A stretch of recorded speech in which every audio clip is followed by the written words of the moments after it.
எல்லோருக்கும் வணக்கம். இன்னைக்கு வீடியோவில் இதயம் தெரிஞ்சுக்கலாம் பகுதியில் வரலட்சுமி விரதம் நம்ம வீட்டில் படம் வச்சு ரொம்ப எளிமையாக எப்படி வழிபாடு பண்ணுறதுன்றதை பார்க்கலாம். வரலட்சுமி விரத வழிபாடு பார்த்திங்கன்னா 2 முறையாக கடைபிடிக்கலாம். ஒன்று படம் வச்சு வழிபடுறது, இன்னொன்று கலசம் வச்சு வழிபடுறது. 3 நாளைக்கு கடைபிடிக்க வேண்டிய விரதம் இது. வியாழக்கிழமை மகாலட்சுமி தாயார் வீட்டுக்கு அழைச்சி, வெள்ளிக்கிழமைக்கு வரலட்சுமி பூஜை பண்ணிவிட்டு, சனிக்கிழமை புனர்பூஜை செஞ்சு வழிபடுறது. இன்னொன்று பார்த்திங்கன்னா வெள்ளிக்கிழமையே தாயாரை அழைச்சி அன்னைக்கு பூஜையும் செஞ்சுட்டு ஞாயிற்றுக்கிழமை அன்னைக்கு புனர்பூஜை செஞ்சு வழிபடுவாங்க. கலசம் வச்சு வழிபடுறீங்க, அவங்க முறைப்படி இது போல் வழிபாடு செய்வாங்க. நம்ம படம் மட்டும் தான் வச்சு வழிபாடு பண்ணுறோம் அப்படின்னா வெள்ளிக்கிழமை ஒரு நாள் மட்டும் நம்ம வழிபாடு செஞ்சால் போதுமானதுங்க. மகாலட்சுமி தாயாரோட பரிபூர்ண அருளும் ஆசையும் கிடைக்கிறதுக்கு உகந்த நாள் இந்த வரலட்சுமி விரதம். பெண்கள் தீர்க்க சுமங்கலியாக இருக்கணும், நம்மளோட கணவனோட ஆயுள் அதிகரிக்கணும் அப்படின்றதுக்காக விரதம் இருப்பாங்க. இது மட்டும் இல்லாமல் நம்மளோட குழந்தைங்களோட ஆரோக்கியம் மேம்படுறதுக்கு, குடும்பத்தில் மேன்மேலும் சுபீட்சம் உண்டாகிறதுக்கு, இப்படி பல நன்மைகள் நம்மளுக்கு கிடைக்க நம்ம செய்யக்கூடிய ஒரு அற்புதமான வழிபாடு தான் இந்த வரலட்சுமி விரத வழிபாடு.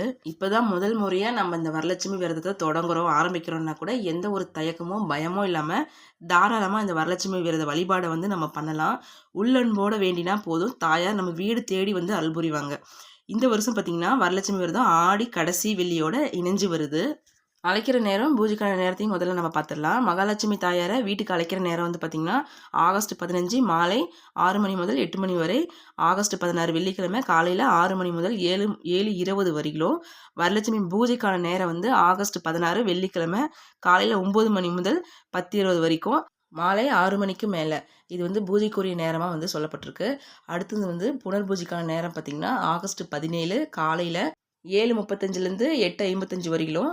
இன்னொரு நேரம் பார்த்திங்கன்னா காலையில் 10:35 12 மணி வரையிலும். ஆகஸ்ட் 18ஆம் தேதி புனர்பூஜைக்கான நேரம் காலையில் 7:45 முதல் 8:45 வரை. இன்னொரு நேரம் காலையில் 10:45 முதல் 11:45 வரை புனர்பூஜைக்கான நேரமாக சொல்லப்பட்டிருக்கு.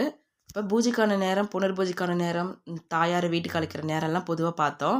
இப்போ எளிமையாக படம் வச்சு எப்படி வழிபடுறதுன்றதை பார்க்கலாம். நம்மக்கிட்ட மகாலட்சுமி ஃபோட்டோ இருக்குன்னா நம்ம அந்த ஃபோட்டோவே பயன்படுத்திக்கலாம். இதுக்குன்னு தனியாக புதுசாக வாங்க தேவையில்ல. இல்லைன்னா கண்டிப்பாக வாங்கி தான் ஆகணும்.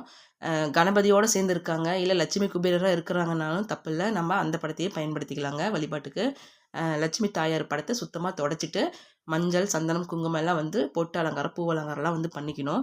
முக்கியமாக மகாலட்சுமி தாயார் படத்தில் தாலி சரடு மஞ்சள் கொம்பு கோர்த்து கட்டி விடணும். இப்போ அப்படியே இந்த படத்தை நம்ம வாசலுக்கு எடுத்துகிட்டு போயிடணும். தாயாரை நம்ம வெளியிலேருந்து உள்ளே அழைச்சிட்டு வரோம் இல்லையா, அதனால் தீபம் ஏற்றி வச்சு தூப ஆராதனைலாம் காட்டிட்டு நம்ம தாம்பழத்தட்டோட ஒரு சுமங்கலி பெண்ணை நம்ம எப்படி உள்ளே வரவேற்போமோ அதுபோல் மங்களகரமாக நம்ம உள்ளே வரவேற்று பூஜை அறையில் தாயாரை அமர வைக்கிறதுக்காக நம்ம ரெடி பண்ணி வச்சுருப்போம் இல்லையா, மணப்பலகை இருந்தால் மணப்பலகை ரெடி பண்ணிக்கலாம். அப்படி இல்லாட்டினா வாழை இலை கூட நம்ம போட்டுக்கலாங்க. போட்டுட்டு குத்து விளக்கு ஏற்றி வச்சு குலதெய்வ சொம்பு அந்த கலசத்தில் தண்ணி வச்சுக்கணும். மஞ்சள் பிள்ளையார் பிடிச்சி வைக்கணுங்க. அர்ச்சதையும் கொஞ்சம் போட்டு வச்சிடணும். மஞ்சள் பிள்ளையார் வெத்திலையில் பிடிச்சி வச்சுக்கலாம். இப்போ குலதெய்வ சொம்பு கலசத்துக்கு முன்னாடி சின்ன தீபம் நம்ம ஏற்றி வச்சுக்கிறோம். பிள்ளையாருக்கு தீபம் ஏற்றி வச்சாச்சு. நம்ம மகாலட்சுமி தாயாருக்கு 2 பக்கமும் குத்து விளக்கு ஏற்றி வைக்கிறது ரொம்பவே சிறப்பாக இருக்குங்க. அடுத்து பார்த்திங்கன்னா தாம்பழ தட்டு ரெடி பண்ணி வைக்கணும். அதில் ஒரு சிகப்பு கலர் ஜாக்கெட் பிட்டு, அதுக்கப்புறம் வெத்தலை பாக்கு, பழம், பூவு, மஞ்சள், குங்குமம், தாலி சரடு, கண்மை, கண்ணாடி இதெல்லாம் தாம்பழத்தட்டில் ரெடி பண்ணி வச்சுக்கலாம். அதுக்கப்புறம் பச்சரிசியில் மஞ்சள் தடவி அர்ச்சதையும் போட்டு வச்சுக்கலாம் நம்ம அர்ச்சனை பண்ணுறதுக்காக. இப்போ எல்லாம் ரெடி பண்ணதுக்கு அப்புறமா கணபதி மந்திரம் சொல்லி நம்ம பூஜையை ஆரம்பிக்கணும். குறிப்பாக இன்னொன்று ஒரு பித்தளை கிண்ணத்தில் உங்ககிட்ட தங்கக்காயின் வெள்ளிக்காயின் ஏதாவது இருந்தால் வச்சுக்கலாம். இல்லாட்டினா 5 ரூபாய் காயின் வச்சுக்கோங்க. 2 ஏலக்காய், 2 கிராம்பு இதையும் வச்சு நம்ம தாயார் திருவுருவப்படத்துக்கு முன்னாடி வச்சுக்கலாம். இப்போ கணபதி மந்திரம் சொல்லி நம்ம பூஜையை ஆரம்பிச்சுட்டு குலதெய்வத்தை மனசார வேண்டிட்டு மகாலட்சுமி போற்றி 108 போற்றி சொல்லிட்டு குங்கும அர்ச்சனை, பூவர்ச்சனை, அர்ச்சதையை போட்டு அர்ச்சனை இதெல்லாம் பண்ணி முடிச்சதுக்கப்புறமா ஊதுபத்தி, சாம்பிராணி எல்லாம் காமிச்சதுக்கப்புறம் நெய்வேதியம் படைக்கணும் சாமிக்கு. நெய்வேதியமாக சக்கரை பொங்கல், பருப்பு பாயாசம், நம்ம இட்லி, சுண்டல் எல்லாமே படைக்கலாம். எல்லாம் செய்ய முடியலாம் கூட பருப்பு பாயாசம் பொங்கலும் நெய்வேதியம் படைக்கலாங்க. மாதுளம் பழம் வைக்கிறதும் ரொம்பவே சிறப்பு. இதுபோல் நம்ம எளிமையாக நம்ம வரலட்சுமி விரத வழிபாடு பண்ணிக்கலாம். பூஜை முடிஞ்சதுக்கப்புறமா ஆரத்தி எடுக்கணும். நம்ம ஆலம் எடுத்து டிஸ்ட்ரிக் கழிக்கணும். கற்பூரம் எடுத்து சுற்றி நம்ம டிஸ்ட்ரிக் கழிச்சாலும் சரி, இல்லை ஆலம் சுற்றி டிஸ்ட்ரிக் கழிச்சாலும் சரிங்க. ஆலம் எடுத்து நம்ம இந்த பூஜையை நிறைவு பண்ணிக்கலாம். புனர் பூஜை பார்த்திங்கன்னா ஒரு 9 மணிக்கு நம்ம வழிபட்டு தாயார் திருவுருவ படத்தை எடுத்து அரிசி பானையில், நம்ம வீட்டு அரிசி பானையில் வச்சு என்னென்னைக்கும் அன்னலட்சுமியாக எழுந்துடணும் எங்கள் வீட்டில்னு மனதார வேண்டிக்கிட்டு நம்ம பூஜை பொருளெல்லாம் தனித்தனியாக பிரித்து வச்சிடலாம். பணம் இருந்தால் நம்ம பணப்பெட்டியில் வச்சுக்கலாம்.